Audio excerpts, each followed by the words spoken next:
Hello everyone. आज हम लोग पढ़ने वाले हैं क्लास 7th की हिंदी की बुक वीतान से चैप्टर वीर कुंवर सिंह। इस चैप्टर में हम लोग वीर कुंवर सिंह के बारे में पढ़ेंगे और साथ ही दूसरे कई स्वतंत्रता सेनानियों के बारे में भी पढ़ेंगे। तो चलिए इस चैप्टर को शुरू करते हैं। यहाँ लिखा है, आपने सुभद्रा कुमारी चौहान की कविता झांसी की रानी छठी कक्षा में पढ़ी होगी। यहाँ लिखा है कि आपने 6th क्लास में, जब आप 6th क्लास में होंगे, आपने सुभद्रा कुमारी चौहान की एक कविता पढ़ी होगी। उस कविता का नाम है झांसी की रानी। इस कविता में ठाकुर कुंवर सिंह का नाम भी आया है और सुभद्रा कुमारी चौहान की इस कविता में किसका नाम आया है? ठाकुर कुंवर सिंह का भी नाम आया है, यानी कि दूसरे स्वतंत्रता सेनानियों का भी नाम आया है जिन्होंने आज़ादी की लड़ाई लड़ी, और साथ ही इस कविता में ठाकुर कुंवर सिंह का भी नाम आया है। आपको कविता की पंक्तियाँ याद आ रही होंगी, क्योंकि आपने क्लास 6 में सुभद्रा कुमारी चौहान की लिखी हुई कविता झांसी की रानी आपने पढ़ा होगा और इसलिए आपको ये कविता याद आ रही होगी। इन कविताओं की पंक्तियाँ याद आ रही होगी, लाइन्स याद आ रहे होंगे। एक बार फिर से इन पंक्तियों को पढ़िए। यहाँ लिखा है कि एक बार फिर से आप इन लाइन्स को पढ़िए। इस स्वतंत्रता महायज्ञ में कई वीरवर आए काम, नाना धुंधु पंथ तांतिया चतुर अजीमुल्ला सरनाम। इन कविताओं में सुभद्रा कुमारी ने क्या लिखा है? इस कविता में सुभद्रा कुमारी चौहान ने लिखा है कि स्वतंत्रता महायज्ञ में, यानी कि जो आज़ादी के लिए जो काम किए गए थे, जो महान काम किए गए थे आज़ादी पाने के लिए, इस महान काम में कई बहादुर काम आए थे जिसमें नाना धुंधु पंथ थे, तांतिया थे और चतुर अजीमुल्ला थे। साथ ही वो लिखती हैं अहमद शाह मौलवी, ठाकुर कुंवर सिंह, सैनिक अभिराम। और साथ ही स्वतंत्रता सेनानियों में अहमद शाह मौलवी भी थे, ठाकुर कुंवर सिंह भी थे। भारत के इतिहास गगन में अमर रहेंगे जिनके नाम। और ये जितने भी स्वतंत्रता सेनानी हैं जिन्होंने आज़ादी की लड़ाई लड़ी थी, इनका नाम भारत के इतिहास गगन में, यानी कि भारत का जो इतिहास है, इतिहास में इन सभी का नाम अमर रहेंगे। इसका मतलब ये है कि आप ये देख सकते हैं कि हमारे भारत को आज़ाद कराने के लिए सभी धर्मों के लोग आगे आए थे और सभी के बीच में कोई भी मतभेद नहीं था। सभी आपस में मिलजुल कर अंग्रेज़ों के ख़िलाफ़ उन्होंने लड़ाई लड़ी थी, जिसमें बहुत सारे हिंदू, मुस्लिम, सिख, ईसाई सब ने साथ दिया था। यहाँ लिखा है, यहाँ स्वतंत्रता संग्राम के उसी वीर कुंवर सिंह के बारे में जानकारी दी जा रही है। सन 1857 के व्यापक सशस्त्र विद्रोह ने भारत में ब्रिटिश शासन की जड़ों को हिला दिया था। यहाँ लिखा है कि यहाँ स्वतंत्रता संग्राम के उसी वीर कुंवर सिंह के बारे में जानकारी दी जा रही है, यानी कि स्वतंत्रता संग्राम के आज़ादी की लड़ाई में वीर कुंवर सिंह ने बहुत बहादुरी से लड़ाई लड़ी थी और उसी वीर कुंवर सिंह के बारे में इस चैप्टर में जानकारी दी जा रही है। सन 1857 के व्यापक सशस्त्र विद्रोह ने, सशस्त्र विद्रोह मीन्स हथियार के साथ और विद्रोह मीन्स बगावत करना। यहाँ लिखा है कि सन 1857 में व्यापक सशस्त्र विद्रोह ने, यानी कि बहुत ही बड़े बगावत जिसमें शस्त्र का इस्तेमाल किया गया था, हथियार का इस्तेमाल किया गया था, भारत में ब्रिटिश शासन की जड़ों को हिला दिया था। यानी कि भारत में किसका शासन था? ब्रिटिश का शासन था। और 1857 में सभी स्वतंत्रता सेनानियों ने हथियारों के साथ ही बहुत ही बड़े पैमाने पर विद्रोह कर दिया था, यानी बगावत कर दी थी। भारत में ब्रिटिश शासन ने जिस दमन नीति को आरंभ किया, उसके विरुद्ध विद्रोह शुरू हो गया था। भारत में जब ब्रिटिश अपना शासन कर रहे थे तो उनका एक तरीका था शासन करने का, और वो तरीका क्या था? दमन नीति का। दमन नीति क्या होता है? दमन नीति वो तरीका जिसमें कठोरता पूर्वक किसी को दबाया जाता हो। और इसी के खिलाफ जितने भी स्वतंत्रता सेनानी थे उन्होंने विद्रोह शुरू कर दिया था, यानी कि उन्होंने बगावत शुरू कर दी थी। किसके खिलाफ बगावत शुरू कर दी थी? ब्रिटिश शासन के खिलाफ बगावत शुरू कर दी थी। मार्च 1857 में बैरकपुर में अंग्रेजों के विरुद्ध बगावत करने पर मंगल पांडे को 8 अप्रैल 1857 को फांसी दे दी गई। और इसमें एक और नाम आता है 1857 की क्रांति में मंगल पांडे का। मंगल पांडे ने क्या किया था? मंगल पांडे ने अंग्रेजों के खिलाफ आवाज़ उठाई थी और इसीलिए मार्च 1857 में बैरकपुर में अंग्रेजों के खिलाफ बगावत करने पर मंगल पांडे को 8 अप्रैल 1857 को फांसी दे दी गई। 10 मई 1857 को मेरठ में भारतीय सैनिकों ने ब्रिटिश अधिकारियों के विरुद्ध आंदोलन किया और सीधे दिल्ली की ओर कूच कर गए। चूँकि 1857 के विद्रोह को सैनिक विद्रोह के नाम से भी जाना जाता है, क्योंकि अंग्रेजों की सेनाओं में भारतीय सैनिक भी काम किया करते थे। यहाँ लिखा है 10 मई 1857 को मेरठ में भारतीय सैनिकों ने, जो ब्रिटिश सेना में काम करते थे, उन भारतीय सैनिकों ने ब्रिटिश अधिकारियों के खिलाफ आंदोलन किया और सीधे दिल्ली की ओर कूच कर गए, यानी कि वो मेरठ से दिल्ली की ओर चले गए। जब मेरठ से दिल्ली भारतीय सैनिक गए, वहाँ पर पहले से ही तैनात सैनिकों के साथ मिलकर 11 मई को उन्होंने दिल्ली पर कब्जा कर लिया और अंतिम मुगल शासक बहादुर शाह जफर को भारत का शासक घोषित कर दिया। और उन्होंने क्या किया? भारतीय सैनिकों ने दिल्ली पर कब्जा कर लिया और लास्ट मुगल बादशाह थे जिनका नाम था बहादुर शाह जफर, उन्होंने यानी सैनिकों ने बहादुर शाह जफर को भारत का शासक घोषित कर दिया, यानी कि भारत का बादशाह घोषित कर दिया। यह विद्रोह जंगल की आग की भांति दूर दूर तक फैल गया और जो ये विद्रोह था, जो ये बगावत था अंग्रेजों के खिलाफ, ये जंगल की आग की तरह दूर दूर तक फैल गई। कई महीनों तक उत्तरी और मध्य भारत के विस्तृत भूभाग पर विद्रोहियों का कब्जा रहा, यानी कि कई महीनों तक उत्तरी और मध्य भारत के विस्तृत भूभाग पर, यानी कि एक बहुत बड़े भूभाग पर, एक बहुत बड़ी ज़मीन के एरिया पर विद्रोहियों का कब्जा रहा। विद्रोही मीन्स कि जिन्होंने बगावत किया है, उनका कब्जा रहा। दिल्ली के अतिरिक्त जहां अत्यधिक भीषण युद्ध हुआ, वे केंद्र थे कानपुर, लखनऊ, बरेली, बुंदेलखंड और आरा।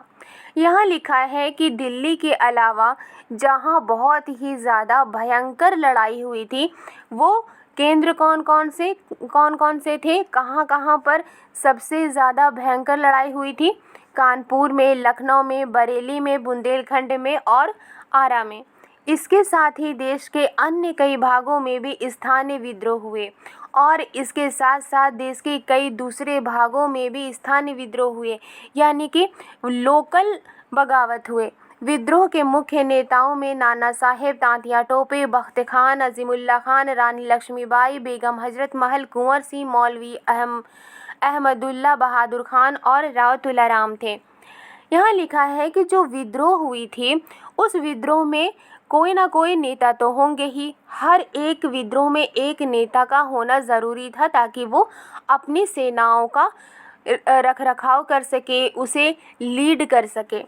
तो यहाँ लिखा है कि जो विद्रोह हुए थे उसके मुख्य नेताओं में कौन कौन थे? नाना साहेब थे, नाना साहेब भी एक नेता के रूप में थे। तांतिया टोपे भी नेता थे, बख्त खान भी थे, अजीमुल्ला खान भी थे, रानी लक्ष्मीबाई भी थी, बेगम हजरत महल भी थी, कुंवर सिंह, मौलवी अहमदुल्ला, बहादुर खान और राव तुलाराम थे।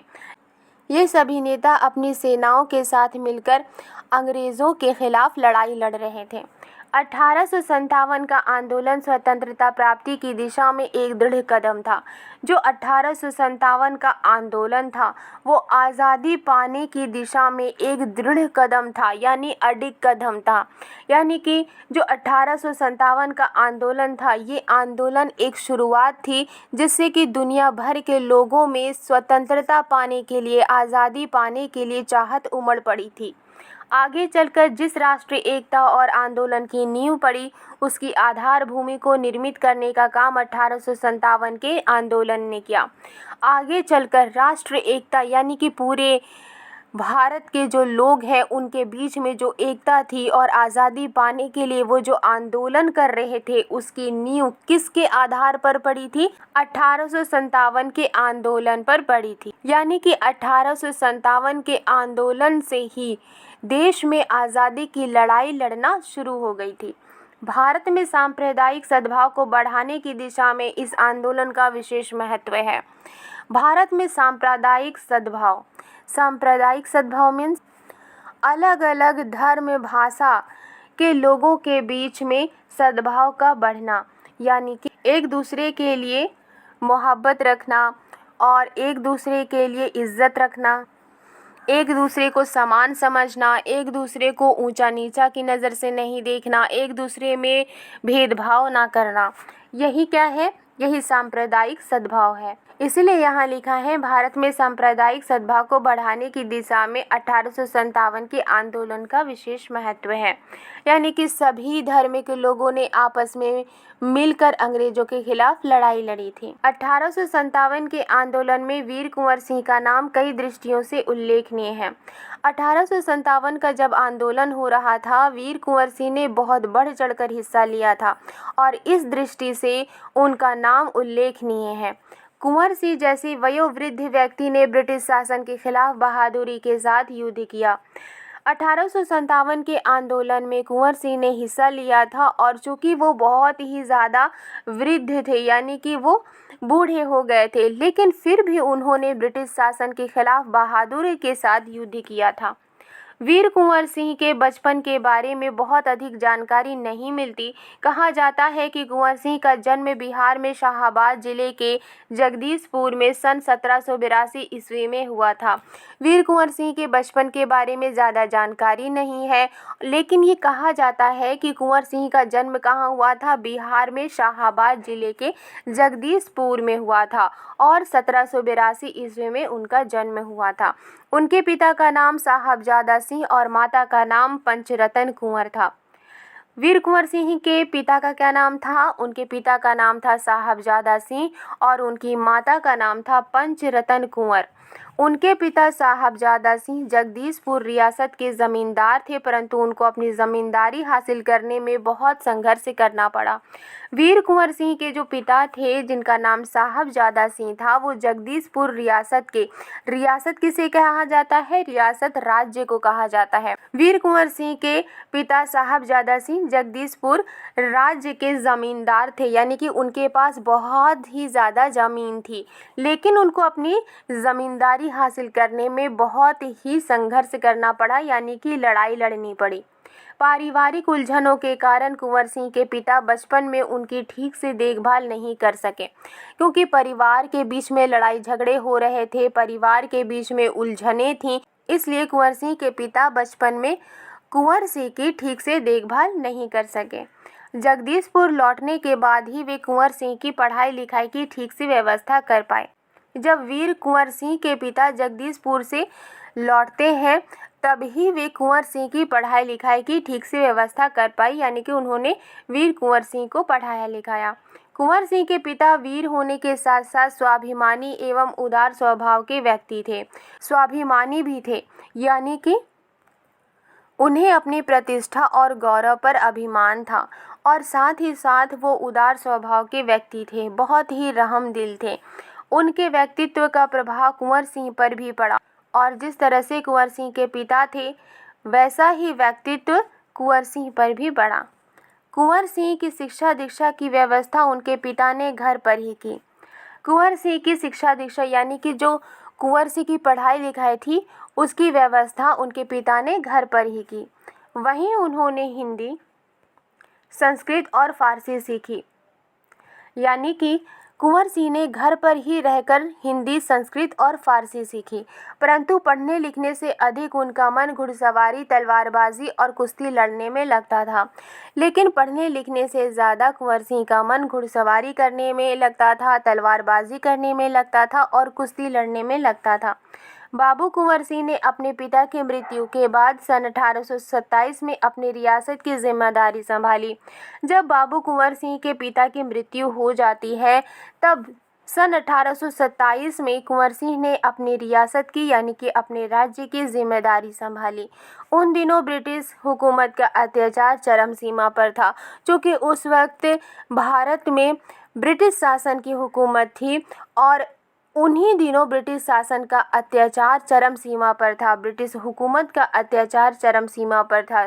जो ब्रिटिश थे वो इंडियन के ऊपर, वो भारतीय के ऊपर बहुत अत्याचार कर रहे थे। इससे लोगों में ब्रिटिश हुकूमत के खिलाफ भयंकर असंतोष उत्पन्न हो रहा था। क्योंकि जो ब्रिटिश हुकूमत थी उसने लोगों पर अत्याचार करना शुरू किया था। इसी वजह से भारत के लोगों में ब्रिटिश हुकूमत के खिलाफ भयंकर असंतोष उत्पन्न हो रहा था। कृषि, उद्योग और व्यापार का तो बहुत ही बुरा हाल था। यानी कि ब्रिटिश हुकूमत में कृषि का भी बुरा हाल था, उद्योग का भी बुरा हाल था और व्यापार का भी बुरा हाल था। रजवाड़ों के राज दरबार भी समाप्त हो गए थे। यानी कि जो रजवाड़ थे, उनके जो राज दरबार थे उसको भी अंग्रेजों ने हड़प लिया था। भारतीयों को अपने ही देश में महत्वपूर्ण और ऊंची नौकरियों से वंचित कर दिया गया था। क्योंकि जो ब्रिटिश हुकूमत थी वो भारत में ही हुकूमत कर रही थी, भारत में ही शासन कर रही थी, लेकिन फिर भी भारत के लोगों को वो ऊंची नौकरी नहीं दे रही थी। बहुत ही महत्वपूर्ण और ऊंची नौकरियों से भारतीयों को वंचित कर दिया गया था। यानी कि उन्हें पूरी तरीके से हटा दिया गया था। इससे ब्रिटिश सत्ता के विरुद्ध देशव्यापी संघर्ष की स्थिति बन गई थी और इससे ब्रिटिश सत्ता के खिलाफ देशव्यापी यानी कि पूरे देश में संघर्ष की स्थिति यानी लड़ाई की स्थिति बन गई थी। ऐसी स्थिति में कुंवर सिंह ने ब्रिटिश हुकूमत से लोहा लेने का संकल्प लिया। जब ब्रिटिश सत्ता के खिलाफ पूरे देश में संघर्ष की स्थिति बन गई थी, ऐसी स्थिति में कुंवर सिंह ने भी ब्रिटिश हुकूमत से लोहा लेने का संकल्प लिया। यानी कि वादा किया कि वो ब्रिटिश हुकूमत से लोहा लेंगे, वो ब्रिटिश हुकूमत से लड़ेंगे। जगदीशपुर के जंगलों में बसुरिया बाबा नाम के एक सिद्ध संत रहते थे। उन्होंने ही कुंवर सिंह में देशभक्ति एवं स्वाधीनता की भावना उत्पन्न की थी। जगदीशपुर के जंगल में एक बाबा रहते थे, उनका नाम था बसुरिया बाबा। वो एक बहुत ही ज़्यादा फेमस और सिद्ध संत थे। उन्होंने ही कुंवर सिंह में देशभक्ति की भावना उत्पन्न की, देश के प्रति प्रेम को उत्पन्न किया और स्वाधीनता की भावना यानी कि आज़ादी की भावना उत्पन्न की थी। उन्होंने बनारस, मथुरा, कानपुर, लखनऊ आदि स्थानों पर जाकर विद्रोह की सक्रिय योजना बनाई। उन्होंने बनारस, मथुरा, कानपुर, लखनऊ आदि जगहों पर जाकर विद्रोह की सक्रिय योजनाएं बनाई। यानी कि एक्टिव प्लानिंग बनाई कि किस तरह से प्लानिंग के ज़रिए वो सभी अंग्रेज़ों के खिलाफ लड़ाई लड़ेंगे। वे 1845 से 1846 तक काफ़ी सक्रिय रहे और गुप्त ढंग से ब्रिटिश हुकूमत के खिलाफ विद्रोह की योजना बनाते रहे। उन्होंने क्या किया, उन्होंने 1845 से 1846 तक यानी कि 1 साल तक वो काफ़ी एक्टिव रहे और बहुत ही ज़्यादा गुप्त ढंग से यानी कि सीक्रेट तरीके से ब्रिटिश हुकूमत के खिलाफ उन्होंने विद्रोह की योजना बनाई। वो ब्रिटिश हुकूमत के खिलाफ विद्रोह की योजना बनाते रहे। उन्होंने बिहार के प्रसिद्ध सोनपुर मेले को अपनी गुप्त बैठकों की योजना के लिए चुना। उन्होंने क्या किया, उन्होंने बिहार के प्रसिद्ध सोनपुर मेले को अपनी गुप्त बैठकों की यानी कि अपने सीक्रेट मीटिंग की योजना के लिए चुना। यानी कि वो जो भी योजना बनाते थे वो सीक्रेट मीटिंग के जरिए ही बनाते थे और उन्होंने सीक्रेट मीटिंग के लिए कौन सी जगह को चुना, बिहार के प्रसिद्ध सोनपुर मेले को। सोनपुर के मेले को एशिया का सबसे बड़ा पशु मेला माना जाता है। जो सोनपुर का मेला है वो एशिया का सबसे बड़ा पशु मेला है। इसे ही एशिया का सबसे बड़ा पशु मेला माना जाता है। यह मेला कार्तिक पूर्णिमा के अवसर पर लगता है और ये मेला कब लगता है, कार्तिक पूर्णिमा के अवसर पर लगता है। यह हाथियों के क्रय विक्रय के लिए भी विख्यात है और ये मेला हाथियों के खरीदने और बेचने के लिए भी फेमस है। इसी ऐतिहासिक मेले में उन दिनों स्वाधीनता के लिए लोग एकत्र होकर क्रांति के बारे में योजना बनाते थे और ये जो ऐतिहासिक मेला था, उन दिनों आज़ादी के लिए लोग इसी मेले में इकट्ठे होते थे और क्रांति के बारे में योजना बनाते थे यानी कि प्लानिंग बनाते थे। 25 जुलाई 1857 को दानापुर की सैनिक टुकड़ी ने विद्रोह कर दिया और सैनिक सोन नदी पार कर आरा की ओर चल पड़े। 25 जुलाई 1857 को दानापुर की सैनिक टुकड़ी ने यानी कि जो सैनिक के कुछ ग्रुप थे उन्होंने विद्रोह कर दिया और जो सैनिक थे वो सोन नदी पार करके आरा की ओर चल पड़े। कुंवर सिंह से उनका संपर्क पहले से ही था और ये जो सैनिक थे इनका संपर्क कुंवर सिंह से पहले से ही था। इस मुक्ति वाहिनी के सभी बागी सैनिकों ने कुंवर सिंह का जयघोष करते हुए आरा पहुंचकर जेल की सलाखें तोड़ दी और कैदियों को आज़ाद कर दिया। मुक्ति वाहिनी किसे कहा जाता है? मुक्ति वाहिनी आज़ादी के सैनिक को कहा जाता है।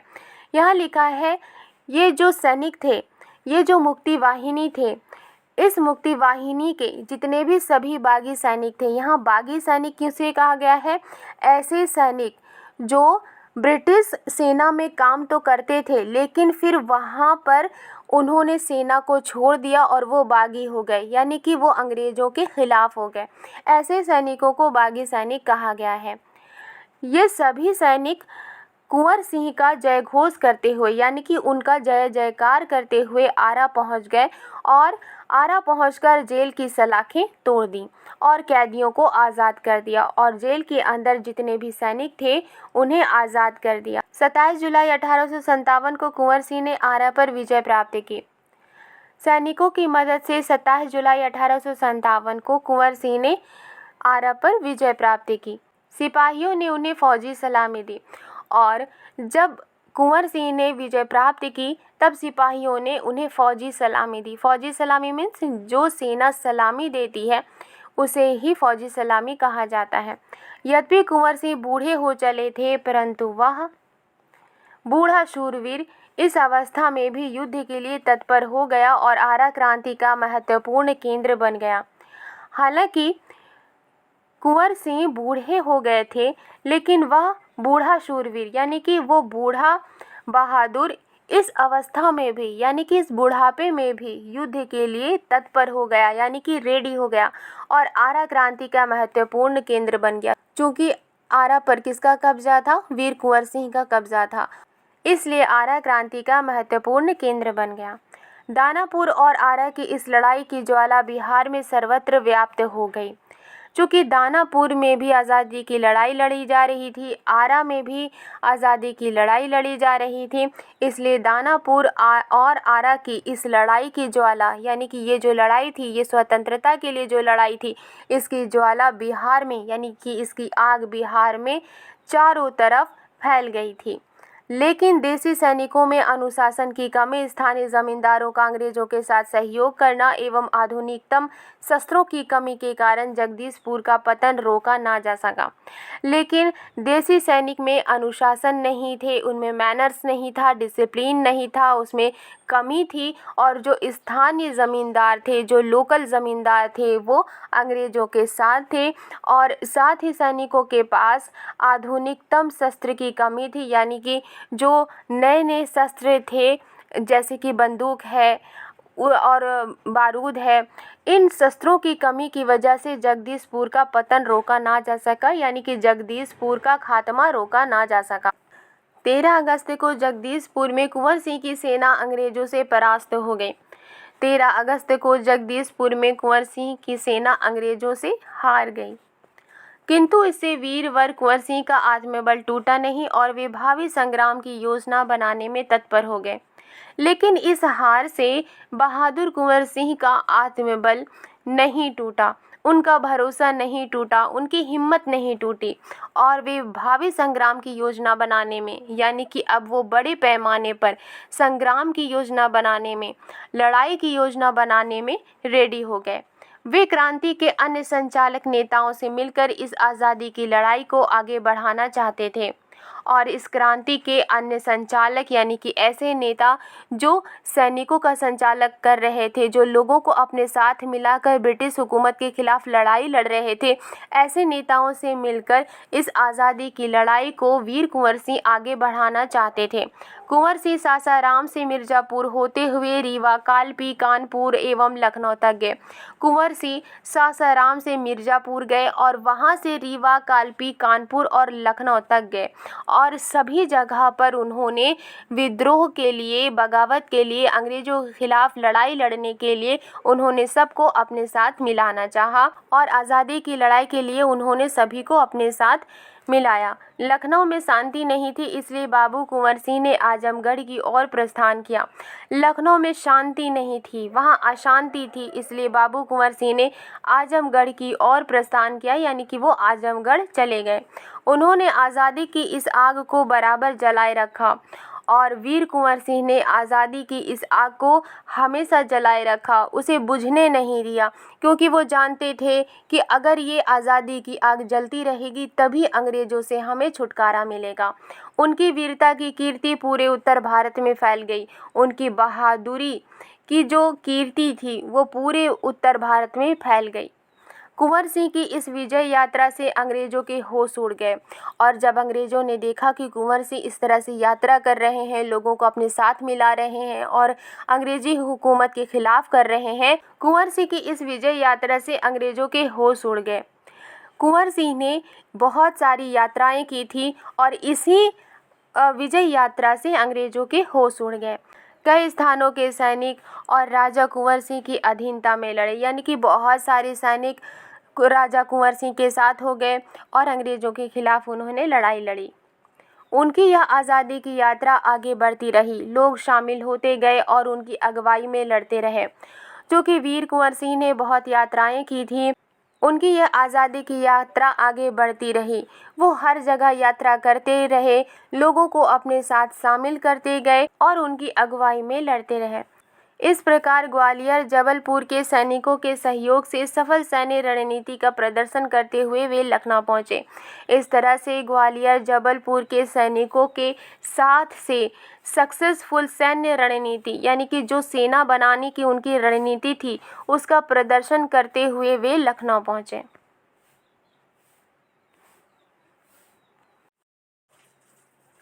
आजमगढ़ की ओर जाने का उनका उद्देश्य था इलाहाबाद एवं बनारस पर आक्रमण कर शत्रुओं को पराजित करना और अंततः जगदीशपुर पर अधिकार करना। आजमगढ़ जाने का उनका एक उद्देश्य था, यानी वीर कुंवर सिंह का एक उद्देश्य था। वो उद्देश्य क्या था? वो इलाहाबाद और बनारस पर आक्रमण करके शत्रुओं को, यानी कि दुश्मनों को, यानी अंग्रेजों को पराजित करना चाहते थे, उन्हें हराना चाहते थे और लास्ट में जगदीशपुर पर अधिकार करना चाहते थे। अंग्रेजों और कुंवर सिंह की सेना के बीच में घमासान युद्ध हुआ और आजमगढ़ में अंग्रेजों और कुंवर सिंह की सेना के बीच में बहुत ही ज़्यादा घमासान युद्ध होता है। उन्होंने 22 मार्च 1858 को आजमगढ़ पर कब्जा कर लिया। वीर कुंवर सिंह ने 22 मार्च 1858 को आजमगढ़ पर कब्जा कर लिया। अंग्रेजों ने दोबारा आजमगढ़ पर आक्रमण किया और अंग्रेजों ने दोबारा आजमगढ़ पर आक्रमण किया। क्यों आक्रमण किया? क्योंकि वो दोबारा से आजमगढ़ को अपनाना चाहते थे, उस पर कब्जा करना चाहते थे। कुंवर सिंह ने एक बार फिर आजमगढ़ में अंग्रेजों को हराया और दोबारा से कुंवर सिंह ने अंग्रेजों को आजमगढ़ में एक बार फिर से हराया। इस प्रकार अंग्रेजी सेना को परास्त कर वीर कुंवर सिंह 23 अप्रैल 1858 को स्वाधीनता की विजय पताका फहराते हुए जगदीशपुर पहुंच गए और इस तरह से अंग्रेजी सेना को परास्त कर, अंग्रेजों की सेना को हरा कर वीर कुंवर सिंह 23 अप्रैल 1858 को आज़ादी की विजय पताका, यानी कि जीत की जो पताका है, जीत का जो झंडा है, उसको फहराते हुए वीर कुंवर सिंह जगदीश पहुंच गए। किंतु इस बूढ़े शेर को बहुत अधिक दिनों तक इस विजय का आनंद लेने का सौभाग्य ना मिला। लेकिन ये जो बूढ़े शेर थे, हालांकि वो बूढ़े हो गए थे, लेकिन फिर भी उनमें शेर की तरह बहादुरी थी। इसीलिए यहाँ लिखा है कि लेकिन इस बूढ़े शेर को बहुत अधिक दिनों तक, यानी ज़्यादा दिनों तक इस विजय का आनंद लेने का, इस जीत का खुशी लेने का सौभाग्य नहीं मिला। इसी दिन विजय उत्सव मनाते हुए लोगों ने यूनियन जैक, अंग्रेजों का झंडा उतारकर अपना झंडा फहराया और इसी दिन विजय उत्सव मनाते हुए, यानी आज़ादी का त्यौहार मनाते हुए लोगों ने यूनियन जैक क्या था? अंग्रेजों का झंडा था, उसे उतारकर अपना झंडा फहराया। इसके 3 दिन बाद ही 26 अप्रैल 1858 को यह वीर इस संसार से विदा होकर अपनी अमर कहानी छोड़ गया और इसके 3 दिन बाद ही, यानी कि आजमगढ़ पर अपनी विजय पताका फहराने के 3 दिन बाद ही 26 अप्रैल 1858 को यह वीर, यानी वीर कुंवर सिंह इस दुनिया को विदा करके अपनी अमर कहानी छोड़ गए, यानी ऐसी कहानी छोड़ गए जो कि अमर है। स्वाधीनता सेनानी वीर कुंवर सिंह युद्ध कला में पूरी तरह कुशल यानी आज़ादी के बहादुर सिपाही वीर कुंवर सिंह युद्ध कला में, यानी कि उन्हें युद्ध करने की कला आती थी और वो उसमें पूरी तरह से युद्ध कला में कुशल थे। छापामार युद्ध करने में उन्हें महारत हासिल थी, यानी कि वो उसमें कमांड रखते थे। उन्हें छापामार युद्ध बहुत अच्छी तरीके से आता था। कुंवर सिंह के रण कौशल को अंग्रेजी सेना नायक समझने में पूर्णतः असमर्थ थे, यानी कि कुंवर सिंह में इस तरह का रण कौशल था कि उसे अंग्रेजी सेना नायक समझ नहीं पाते थे। दुश्मन को उनके सामने से या तो भागना पड़ता या कट मरना पड़ता था। जो दुश्मन होते थे या तो उनके सामने से भागना पड़ता था या वीर कुंवर सिंह के सामने कट मरना पड़ता था। 1857 के स्वतंत्रता संग्राम में इन्होंने तलवार की जिस धार से अंग्रेजी सेना को मौत के घाट उतारा, उसकी चमक आज भी भारतीय इतिहास के पृष्ठों पर अंकित है। यहाँ लिखा है कि 1857 के इस स्वतंत्रता संग्राम में, आज़ादी की लड़ाई में वीर कुंवर ने तलवार की जिस धार से अंग्रेजी सेना को मौत के घाट उतारा, यानी कि अपनी तलवार से उन्होंने कई अंग्रेजों को काटा और उसकी चमक आज भी भारतीय इतिहास के पृष्ठों पर अंकित है। यानी कि जो तलवार है उसकी जो चमक है आज भी भारतीय इतिहास के पृष्ठों पर दर्ज है। उनकी बहादुरी के बारे में अनेक किस्से प्रचलित हैं, यानी कि वो बहुत ही ज़्यादा बहादुर थे और उनकी बहादुरी के किस्से फेमस हैं। कहा जाता है एक बार वीर कुंवर सिंह को अपनी सेना के साथ गंगा पार करनी थी। ये कहा जाता है कि एक बार वीर कुंवर सिंह गंगा पार करना चाहते थे। उन्हें अपनी सेना के साथ गंगा पार करनी थी। अंग्रेजी सेना निरंतर उनका पीछा कर रही थी, पर कुंवर सिंह भी कम चतुर नहीं थे। अंग्रेजी सेना लगातार उनका पीछा कर रही थी, लेकिन कुंवर सिंह भी कम चालाक नहीं थे। उन्होंने अफवाह फैला दी कि वे अपनी सेना को बलिया के पास हाथियों पर चढ़ाकर पार कराएंगे। उन्होंने क्या अफवाह फैला दी? उन्होंने अफवाह फैला दी कि वो अपनी सेना को बलिया के पास, बलिया एक जगह का नाम है, बलिया के पास हाथियों पर चढ़ाकर पार कराएंगे, यानी कि अपनी सेना को वो हाथियों पर चढ़ाएंगे और फिर नदी पार करवाएंगे। फिर क्या था? अंग्रेज सेनापति डगलस बहुत बड़ी सेना लेकर बलिया के निकट गंगा तट पर पहुंचा और कुंवर सिंह की प्रतीक्षा करने लगा। और जैसे ही ये अफवाह अंग्रेज सेनापति डगलस को मिली, अंग्रेज सेनापति डगलस ने बहुत बड़ी सेना लेकर बलिया के नज़दीक गंगा तट पर पहुंचा और कुंवर सिंह का इंतज़ार करने लगा। कुंवर सिंह ने बलिया से 7 मील दूर शिवराज नामक स्थान पर अपनी सेना को नावों से गंगा पार करा दिया और इधर कुंवर सिंह ने बलिया से 7 मील दूर शिवराजपुर नाम के एक जगह से अपनी सेना को नाव पर चढ़ाकर गंगा पार करा दिया। जब डगलस को इस घटना की सूचना मिली तो वह भागते हुए शिवराज पहुंचा और जब डगलस को इस घटना की सूचना मिली, यानी कि किस घटना की, कि वीर कुंवर सिंह ने अपनी सेना को नाव से गंगा पार कराया है। जब डगलस को इस घटना की सूचना मिलती है तो वो भागते हुए शिवराजपुर पहुंच जाता है, पर कुंवर सिंह की तो पूरी सेना गंगा पार कर चुकी थी। लेकिन कुंवर सिंह की पूरी सेना गंगा पार कर चुकी थी।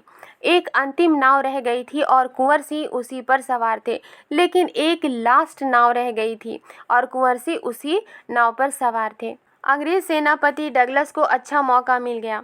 अंग्रेज सेनापति डगलस को बहुत ही अच्छा मौका मिल जाता है, क्योंकि लास्ट जो नाव थी वो किसकी थी? वो वीर कुंवर सिंह की थी। उसने गोलियां बरसानी आरंभ कर दी। तब कुंवर सिंह के बाएं हाथ की कलाई को भेदती हुई एक गोली निकल गई और डगलस ने क्या किया? गोलियां बरसानी शुरू कर दी। तब कुंवर सिंह के बाएं हाथ की कलाई को भेदती हुई एक गोली निकल गई, यानी कि वीर कुंवर सिंह के बाएं हाथ की कलाई में एक गोली लग जाती है। कुंवर सिंह को लगा कि अब हाथ तो बेकार हो ही गया और गोली का जहर भी फैलेगा। उसी क्षण उन्होंने गंगा मैया की ओर भावपूर्ण नेत्रों से देखा और अपने बाएं हाथ को काटकर गंगा मैया को अर्पित कर दिया। कुंवर सिंह को लगा कि अब उनका हाथ तो बेकार हो ही गया है और गोली का जहर भी फैलेगा। उसी वक्त उन्होंने गंगा मैया को बहुत ही भावपूर्ण नज़रों से देखा और अपने बाएं हाथ को काटकर गंगा मैया को उन्होंने अर्पित कर दिया। कुंवर सिंह ने अपने ओजस्वी स्वर में कहा, हे गंगा मैया, अपने प्यारे की ये आकिंचन भेंट स्वीकार करो। आकिंचन मीन्स गरीब, जिसके पास कुछ ना हो। यहाँ लिखा है कुंवर सिंह ने अपने तेज और बहादुरी वाले आवाज़ में कहा, हे गंगा मैया, अपने प्यारे की ये आकिंचन भेंट, यानी कि अपने प्यारी की ये जो भेंट है वो कुछ भी नहीं है, वो गरीब भेंट है और इस भेंट को स्वीकार कर। वीर कुंवर सिंह ने ब्रिटिश हुकूमत के साथ लोहा तो लिया ही, उन्होंने अनेक सामाजिक कार्य भी किए। यहाँ लिखा है, वीर कुंवर सिंह ने ब्रिटिश हुकूमत के साथ लोहा तो लिया ही, उनके साथ लड़ाई तो लड़ी ही, उन्होंने बहुत सारे सामाजिक कार्य भी किए, यानी कि उन्होंने लोगों की भलाई के लिए बहुत सारे काम भी किए। आरा जिला स्कूल के लिए ज़मीन दान में दी, जिस पर स्कूल के भवन का निर्माण किया गया। उन्होंने आरा जिला स्कूल के लिए ज़मीन दी, उनके पास जो ज़मीन थी उन्होंने आरा जिला स्कूल के लिए ज़मीन दी और उस पर स्कूल के भवन का निर्माण किया गया। कहा जाता है कि उनकी आर्थिक स्थिति बहुत अच्छी नहीं थी, फिर भी वे निर्धन व्यक्तियों की सहायता करते थे। यहाँ लिखा है, ये कहा जाता है कि उनकी आर्थिक स्थिति बहुत अच्छी नहीं थी, वो इतने अमीर भी नहीं थे, लेकिन फिर भी वे निर्धन व्यक्तियों की, यानी कि गरीब लोगों की सहायता करते थे।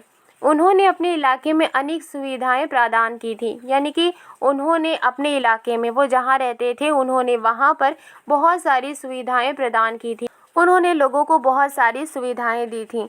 उनमें से एक है आरा जगदीशपुर सड़क और आरा बलिया सड़क का निर्माण। उनमें से क्या है? उन्होंने आरा जगदीशपुर सड़क का निर्माण करवाया था, आरा बलिया सड़क का निर्माण करवाया था। उस समय जल की पूर्ति के लिए लोग कुएं खुदवाते थे और तालाब बनवाते थे, और उस समय जल की पूर्ति के लिए, जल की भरपाई के लिए लोग क्या करते थे? कुएं खुदवाते थे और तालाब बनवाते थे। वीर कुंवर सिंह ने अनेक कुएं खुदवाए और जलाशय भी बनवाए, और वीर कुंवर सिंह ने बहुत सारे कुएं भी खुदवाए थे और जलाशय भी बनवाए थे, यानी कि तालाब भी बनवाए थे। कुंवर सिंह उदार एवं अत्यंत संवेदनशील व्यक्ति थे। कुंवर सिंह का नेचर कैसा था? वो बहुत ही ज़्यादा उदार थे और बहुत ही ज़्यादा संवेदनशील व्यक्ति थे, बहुत ही ज़्यादा इमोशनल व्यक्ति थे। इब्राहिम खां और किफ़ायत हुसैन उनकी सेना में उच्च पदों पर आसीन थे, और उनकी सेना में इब्राहिम खान और किफ़ायत हुसैन ऊंचे पदों पर आसीन थे, उन्हें ऊंचा पोस्ट मिला हुआ था। उनके यहाँ हिंदुओं और मुसलमानों के सभी त्यौहार एक साथ मिलकर मनाए जाते थे, और वीर कुंवर सिंह के यहाँ हिंदू के त्यौहार, मुसलमानों के त्यौहार एक साथ मिलकर मनाए जाते थे। उन्होंने पाठशालाएं और मकतब भी बनवाए, यानी कि उन्होंने बहुत सारे स्कूल भी बनाए और बहुत सारे मकतब भी बनवाए। मुसलमान कहाँ जाते थे पढ़ने के लिए? मुसलमान पाठशाला भी जाते थे और मकतब भी जाते थे। मकतब क्या है? मकतब एक फ़ारसी उर्दू वर्ड है, और चूँकि बाबू कुंवर सिंह ने फ़ारसी भी पढ़ी थी, इसलिए यहाँ लिखा है कि उन्होंने पाठशालाएं भी बनवाई थीं और मकतब भी बनवाए थे। बाबू कुंवर सिंह की लोकप्रियता इतनी थी कि बिहार की कई लोक भाषाओं में उनकी प्रशस्ति लोकगीतों के रूप में आज भी गाई जाती है। यहाँ लिखा है, बाबू कुंवर सिंह की लोकप्रियता, उनकी जो पहचान है वो इतनी थी और वो इतने ज़्यादा लोगों में प्रिय थे कि बिहार की कई लोक भाषाओं में उनकी प्रशस्ति लोकगीतों के रूप में आज भी गाई जाती है। उनकी बहादुरी के जो किस्से हैं वो लोकगीत के रूप में आज भी गाई जाती है। बिहार के प्रसिद्ध कवि मनोरंजन प्रसाद सिंह ने उनकी वीरता और शौर्य का वर्णन करते हुए लिखा है।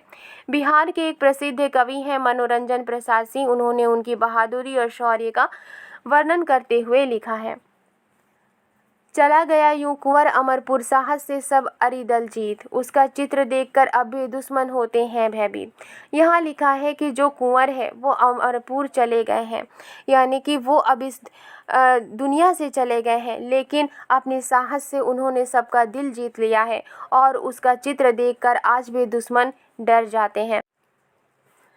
वीर प्रसविनी भूमि धन्यवा, यहाँ लिखा है कि बहादुर जो जन्म देने वाली भूमि है वो भी धन्य है। धन्य वीर व धन्य अतीत, और वीर कुंवर सिंह धन्य है, उनका अतीत धन्य है। गाते थे और गावेंगे हम हरदम उसकी जय का गीत। यहाँ लिखा है, कवि कहते हैं हम गाते थे और गाएंगे हमेशा उनके जय का गीत। स्वतंत्रता का सैनिक था, आज़ादी का दीवाना था। कवि कहते हैं कि वीर कुंवर सिंह स्वतंत्रता का सैनिक था, आज़ादी का सैनिक था और आज़ादी का दीवाना था। सब कहते हैं कुंवर सिंह भी बड़ा वीर मर्दाना था। कवि कहते हैं कि सभी कहते हैं कि कुंवर सिंह भी बड़ा वीर मर्दाना था, यानी कि वो बहुत ही बहादुर मर्द थे। वीडियो पसंद आई है तो लाइक एंड सब्सक्राइब करना मत भूलिएगा। मिलती हूँ नेक्स्ट वीडियो में। Thank you.